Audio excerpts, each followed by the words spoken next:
Syibah, kamu lagi gambar apa? Ini loh Joanna, aku lagi gambar tentang perkorbanan Yesus di episode yang lalu. Wah, aku jadi keingetan ya, sedih banget ya. Iya ya, sedih banget. Padahal Yesus ke dunia ini buat menolong kita, tapi mereka malah benci Yesus. Iya. Girls, lagi bicarain apa? Sedih banget kelihatannya ceritanya. Ini loh Miss Cien, kita lagi menceritakan tentang episode lalu, tentang pengorbanan Yesus. Sedih banget, Miss. Iya, kita sedih loh, Miss. Oh, itu yang bikin kalian sedih. Tidak usah sedih anak-anak. Pengorbanan Yesus itu walaupun tidak diketahui oleh semua orang, tapi tugas kita sebagai orang-orang yang sudah tahu cerita bagaimana Yesus berkorban di kayu salib kan, udah mengerti banget kan. Jadi tugas kita adalah kita harus sharing story-nya yang hebat. Kita harus ceritakan kepada semua orang bagaimana Yesus mengasihi kita dengan mati di kayu salib, kemudian bagaimana kita bisa diselamatkan. Apalagi nih cerita episode kali ini kita akan lihat bagaimana cerita sesudah Yesus bangkit. Kita ikuti selanjutnya episodenya.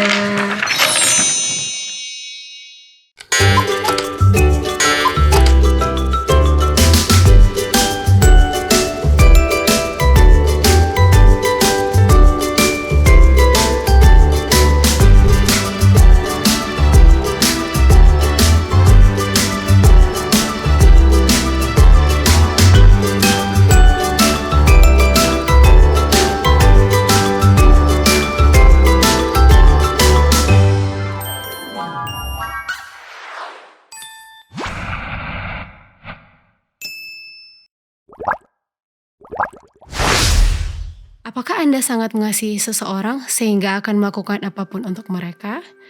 Allah sangat mengasihi kita sehingga Dia mengorbankan anaknya yang tunggal untuk menyelamatkan kita. Dan Yesus rela mati untuk kita. Malam mengerikan Yesus dengan hinaan dan pukulan akhirnya berakhir. Sekarang prajurit Romawi membawanya dan 2 pencuri keluar kota untuk disalibkan. Simon telah membawa salib Yesus ke tempat penyaliban. Perbuatan mengerikan akan segera dilakukan. Alkitab hanya mengatakan mereka menyalibkannya. Orang-orang yang hidup pada saat Injil ditulis tahu apa artinya itu. Mereka tahu penyaliban menyebabkan kematian yang lambat dan menyakitkan. Mereka tahu kerumunan sering mengikuti tahanan ke tempat eksekusi sambil meneriaki hinaan di sepanjang jalan. Mereka tahu prajurit akan menyalibkan tangan dan kaki tahanan ke salib. Mereka tahu prajurit itu akan menjatuhkan salib ke dalam lubang di tanah. Dan ya, mereka tahu itu adalah cara mati yang paling buruk. Prajurit-prajurit menyalibkannya, kemudian meletakkan salibnya di antara salib 2 pencuri. Kerumunan yang telah mengikuti mereka keluar dari kota berkumpul di sekitar. Hinaan yang telah terjadi sepanjang malam terus berlanjut. Jika engkau benar-benar anak Allah, turunlah dari salib itu. Teriak salah satu dari mereka. Dia menyelamatkan orang lain, tapi dia tidak bisa menyelamatkan dirinya sendiri. Hei, turunlah dari salib, dan kami akan percaya kepadamu. Jika Allah menghendakinya, biarlah Allah menyelamatkannya. Setelah semua ini, dia mengatakan bahwa dia adalah anak Allah. Dan begitulah terus-menerus. Bahkan seorang pencuri yang disalib bersamanya berteriak hina kepadanya. Meskipun rasa sakit dan hinaan itu mengerikan, sesuatu yang lebih buruk lagi terjadi pada Yesus. Ketika Dia datang ke bumi untuk mati untuk kita, Yesus mengambil dosa-dosa kita pada dirinya. Itu berarti bahwa rasa bersalah setiap orang yang akan pernah hidup beristirahat kepadanya ketika Dia tergantung di salib. Rasa berdosa itu begitu besar sehingga Dia merasa Allah telah meninggalkannya selamanya. Perasaan ditinggalkan oleh Bapanya menyebabkan Yesus berseru, "Allahku, Allahku, mengapa engkau meninggalkan aku?" Meskipun dia berpikir dia mungkin tidak akan pernah melihat Bapaknya lagi, Yesus masih bersedia mati untuk kita. Tetapi Allah Bapa tidak meninggalkan Yesus. Allah dan semua malaikat di surga sedang menyaksikan dan menderita bersamanya. Bahkan bumi bereaksi terhadap penderitaannya. Kegelapan meliputi daerah itu selama 3 jam, dan ketika Yesus akhirnya mati, bumi bergetar dan batu-batu terbelah. Apakah Anda sangat mengasihi seseorang sehingga Anda bersedia mati dengan cara yang mengerikan untuk menyelamatkan mereka? Itulah seberapa besar Yesus mencintai Anda. Dia sangat mencintai Anda sehingga tidak ada yang tidak akan dia lakukan untuk menyelamatkan Anda. Itu inti dari kekristenan. Itu adalah alasan dari setiap lagu yang kita nyanyikan, doa yang kita panjatkan, segala sesuatu yang kita lakukan. Kasih itu adalah pesan yang diminta kita untuk bagikan dengan orang lain. Siapa yang tidak perlu tahu bahwa mereka sangat dicintai? Siapa yang tidak bisa membantu mencintai Allah yang akan melakukan apapun untuk menyelamatkan mereka? Katakan kepada seseorang yang Anda kenal.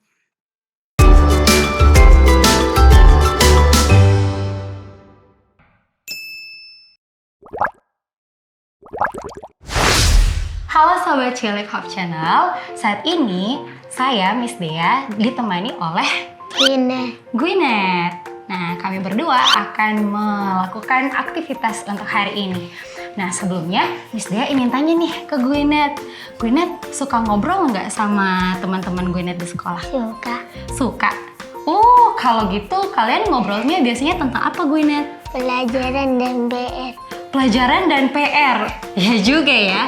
Tapi tahu nggak kalau misalnya Miss mau tanya Gwyneth lebih suka dengar cerita yang baik atau cerita yang buruk atau menakutkan? Cerita yang baik. Cerita yang baik, iya Miss dia juga suka dengar cerita yang baik. Nah, tahu nggak Gwyneth? Kita hari ini juga mau membagikan cerita yang baik kepada teman-teman kita yang di rumah. Nah, makanya kita akan melakukan aktivitas ini. Kira-kira kita mau melakukan aktivitas apa ya? Mari kita lihat. Di sini kita ada piring. Kemudian, apa ini gelasnya Gwyneth? Susu, ya. Ini apa ya? Deterjen. Iya, deterjen. Dan ada beberapa cotton bud di sini, teman-teman. Dan juga ada pewarna makanan. Ada warna-warna yang kita suka nih.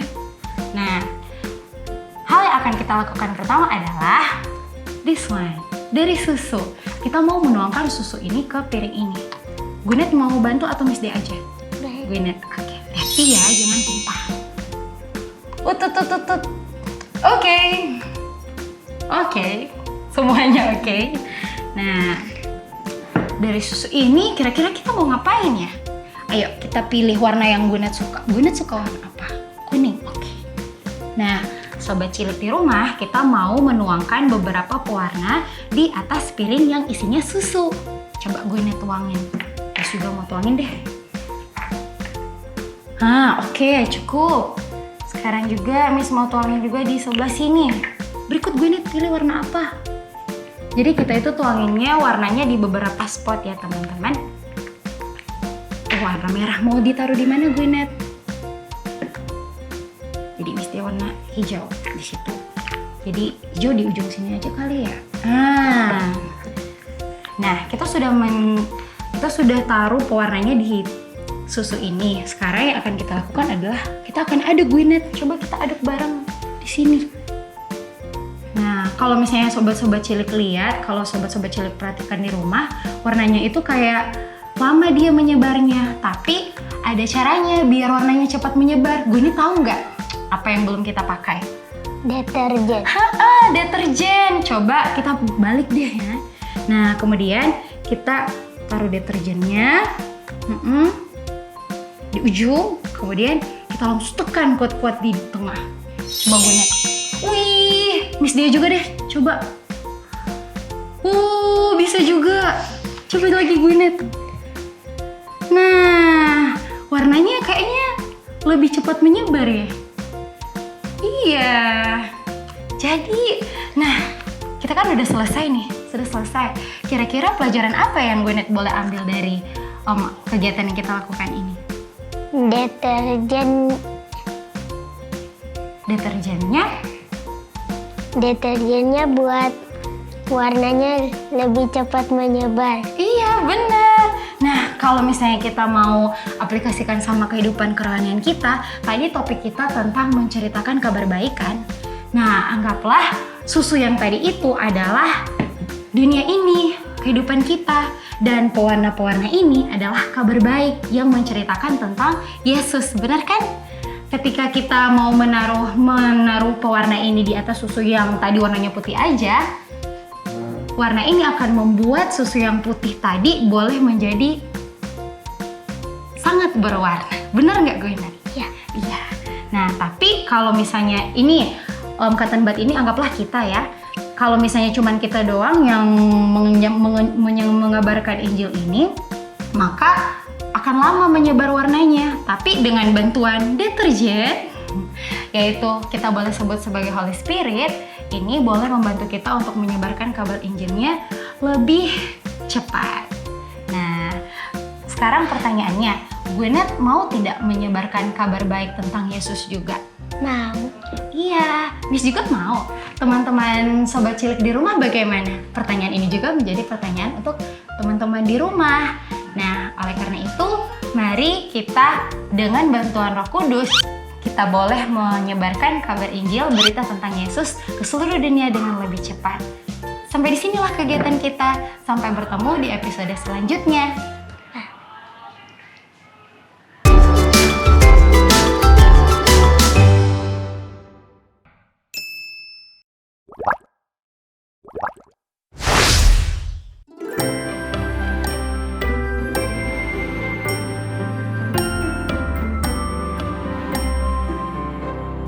Yesus telah menang, mulialah Dia, maut dikalahkan selama-lamanya. Malaikat yang mulia buka kuburnya, lipat kain kafan di pembaringan.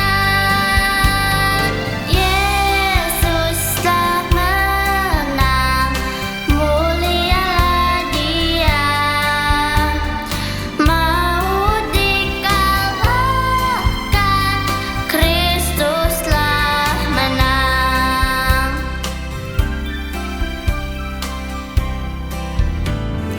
Lihatlah Yesus yang kalahkan maut, menghampiri kita, menghalang takut. Nyanyikanlah bersama, hai umat Allah, untuk memaklumkan kemenangannya. Yesus telah menang, mulialah Dia, maut dikalahkan, Kristus telah menang. Maut dikalahkan, Kristus telah menang.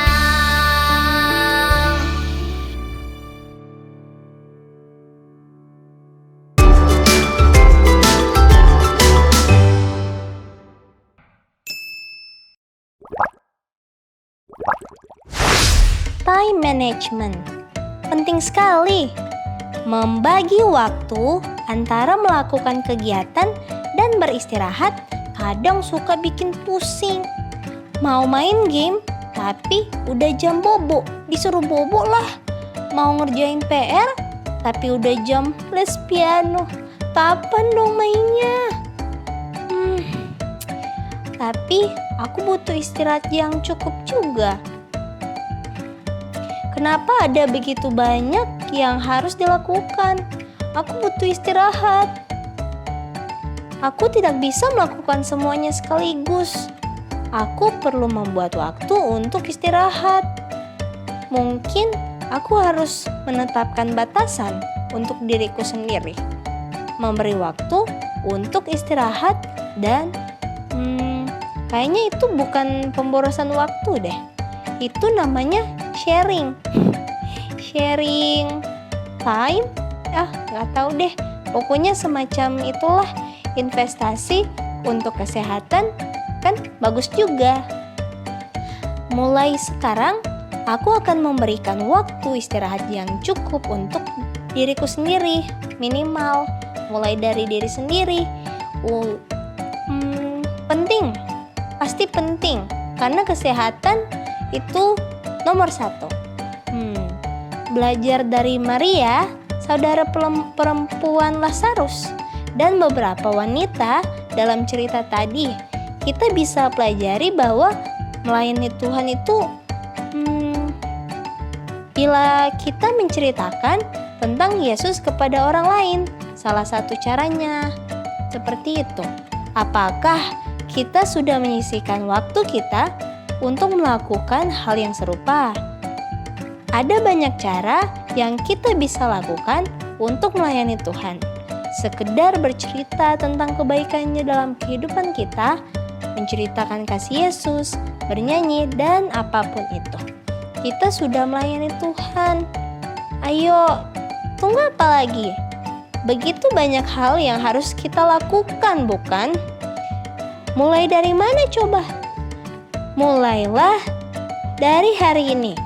Saat ini, tanyakan pada diri sendiri, aku lagi ngapain yo? Apakah yang aku lakukan sekarang ini bermanfaat positif bagi diriku atau bahkan bagi orang lain? Setelah itu, jangan pernah lupa dan jangan pernah abaikan bahwa tubuh kita dan pikiran kita butuh disegarkan. Caranya? Kalau kalian tanya Lulu, salah satu cara yang Lulu kepikiran yaitu dengan cara beristirahat. Nah, supaya diri kita bisa lebih siap dan fit untuk melakukan berbagai aktivitas selanjutnya. Lulu mau bagi salah satu tips untuk membuat tubuh dan pikiran lebih segar, yaitu bobo siang. Nah, istirahat siang atau yang sering disebut bobo siang memiliki manfaat medis yang penting bagi kita anak-anak. Berikut adalah beberapa manfaat dari istirahat siang bagi Sobat Maths Bacilik secara medis, yaitu meningkatkan konsentrasi dan fokus, mendukung pertumbuhan dan perkembangan, meningkatkan kesehatan emosional, memperkuat sistem kekebalan tubuh, meningkatkan daya tahan tubuh, dan masih banyak lagi. Makanya, ayo bubuk siang. Sekian dulu tips dari Lulu hari ini. Sampai ketemu lagi Sobat Maths Bacilik.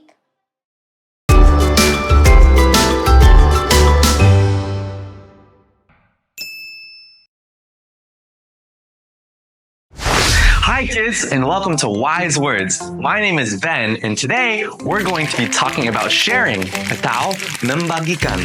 Now, can you spell sharing with me? Ready? Here we go. S-H-A-R-I-N-G. Sharing. Great job. So what does sharing mean? I think all of you have heard your mom or dad say that you need to share, and they are so right. Sharing is one of the most important things that we can learn. When we share, we help others have fun. Now let's say I had 4 donuts. Now I could eat all 4 donuts, or I could share 3 of those donuts with my friends. Imagine you were one of my friends and you saw me eating 4 whole donuts. You would probably want one. And that's what sharing is all about. It's about helping others feel better by giving them the things that we have. Remember, we can take turns playing with a toy or even play with that toy together. Either way, we should always think of others when we share our things. Halo anak-anak semuanya, sudah belajar tentang sharing, bukan? Bagaimana membagikan kisah tentang Yesus kepada teman-teman kalian. Sekarang Mimi mau berbicara dengan orang tua kalian. Orang tua yang terkasih dalam Tuhan Yesus Kristus. Ketika kita berbicara tentang mendidik anak-anak di dalam iman dan melayani Tuhan, penting untuk memahami bahwa cara yang paling terpenting adalah melalui teladan dan cerita tentang Yesus. Ini bukan hanya bagaimana memberikan ajaran, instruksi, atau larangan, tapi juga tentang membawa mereka dalam sebuah perjalanan spiritual yang sejati. Nah, melalui cara-cara yang demikian. Yang pertama, menjadi teladan. Anak-anak memperhatikan loh perilaku dan sikap kita sebagai orang tua. Kalau kita secara konsisten hidup sesuai dengan ajaran Yesus, kita menceritakan bagaimana menghadapi tantangan, melewati setiap cobaan, membagikan kasih kepada sesama, selalu mengutamakan nilai-nilai rohani dalam kehidupan sehari-hari. Itu adalah cara yang terbaik dalam melayani Tuhan. Yang kedua, berbagi kisah-kisah dalam Alkitab adalah bagaimana membagikan kisah-kisah tentang Yesus, bagaimana Yesus mengajar, melayani, menyembuhkan orang-orang dalam kitab suci. Ini adalah cara yang paling kuat dalam membantu anak memahami karakter dan kasih Yesus. Ini juga membuka kesempatan bagi mereka untuk diskusi, bagaimana ya caranya ya supaya anak-anak ini bisa mengikuti teladan Yesus. Yang ketiga adalah melalui doa bersama. Penting untuk membimbing anak-anak di dalam doa bersama, karena ini mengajarkan mereka mengenal Tuhan secara pribadi. Baik doa secara pribadi ataupun doa secara keluarga mengarahkan mereka untuk membangun sebuah hubungan yang kuat dan selalu mengandalkan Tuhan dalam aspek kehidupan mereka. Yang berikutnya adalah melayani bersama melalui proyek-proyek sosial ataupun pelayanan di gereja. Itu adalah cara yang paling praktis untuk mengajarkan bagaimana melayani Tuhan dengan menceritakan tentang Yesus kepada orang lain. Mereka bisa mengalami satu pengalaman sukacita dalam memberi dan menjadi saluran berkat bagi orang lain seperti yang diajarkan oleh Yesus. Yang terakhir adalah memperkuat hubungan di dalam keluarga. Dengan hubungan yang kuat yang didasarkan pada iman bersama, kita menciptakan sebuah lingkungan di mana anak-anak merasa aman untuk bertanya, belajar, dan bertumbuh di dalam iman mereka. Dan dengan memahami bahwa mendidik anak-anak dalam iman adalah bentuk pelayanan kepada Tuhan, kita dapat lebih bersemangat dan tekun sebagai orang tua, membimbing mereka memasuki hubungan yang lebih dalam dengan Tuhan Yesus Kristus. Dan dengan demikian orang tua sudah melakukan perintah Tuhan Yesus di dalam Matius 28 ayat 19 sampai 20. Karena itu pergilah, jadikanlah semua bangsa muridku dan baptislah mereka dalam nama Bapa dan Anak dan Roh Kudus, dan ajarlah mereka melakukan segala sesuatu yang telah kuperintahkan kepadamu, dan ketahuilah aku menyertai kamu senantiasa sampai akhir zaman. Tuhan Yesus memberkati.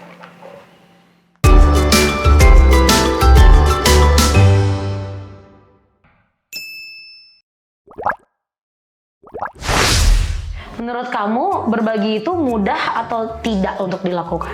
Menurut aku berbagi itu mudah karena kita hanya perlu memberikan apa yang kita punya. Sangat mudah karena kita bisa membagikan apa yang kita punya kepada orang yang membutuhkan. Mudah sih karena itu bisa juga membuat hati kita senang berbagi kepada orang.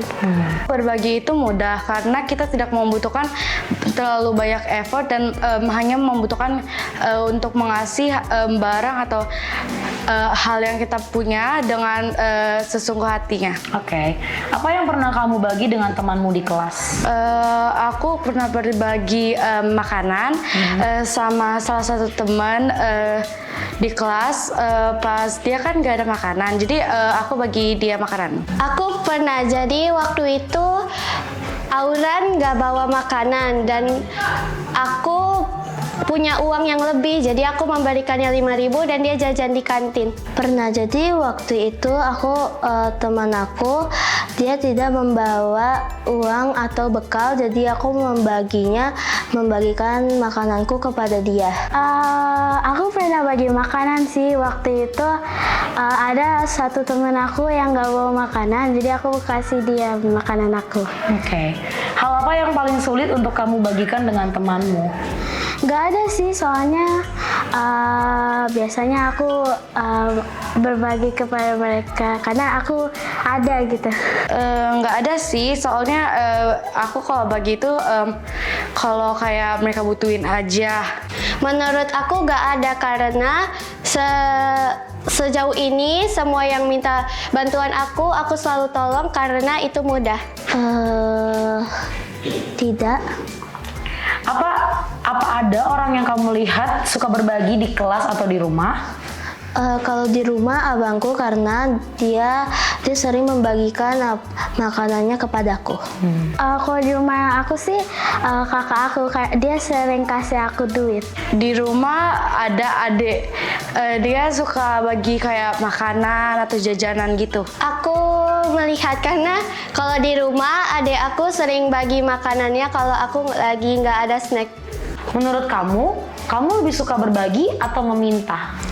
Menurut aku kurang tahu dua-duanya, karena kalau tentang membagi aku tahu, tapi kalau meminta itu adalah di pikirannya orang lain, karena aku tidak tahu aku lebih sering meminta atau enggak. Mungkin meminta. Oke. Kalau misalnya itu nggak tahu sih, mungkin meminta. Menurut aku suka dua-duanya.